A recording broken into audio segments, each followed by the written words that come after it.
The custodians at Goshen Schools are prepared to do their part in the Goshen Goes Back to School plan. They will continue to perform their daily routines of gathering trash, vacuuming, and disinfecting. As part of the new plan, teachers and students will coordinate their efforts with the custodians. Teachers and students will clean their chairs and desks before leaving class for the day. Then it's on to the custodians. Once they're in a room, they will complete their regular cleaning duties, and then, when they're finished with that, they will follow our enhanced cleaning routines. As part of these new measures, custodians will clean tables and countertops.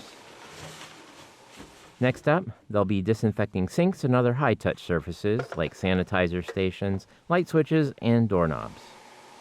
And the custodians will finish their work by spraying desks, chairs, counters, tables, and cabinet handles throughout the room, all places that may have been touched by students and staff during the day. The custodians will let the spray dry overnight and move on to the next room.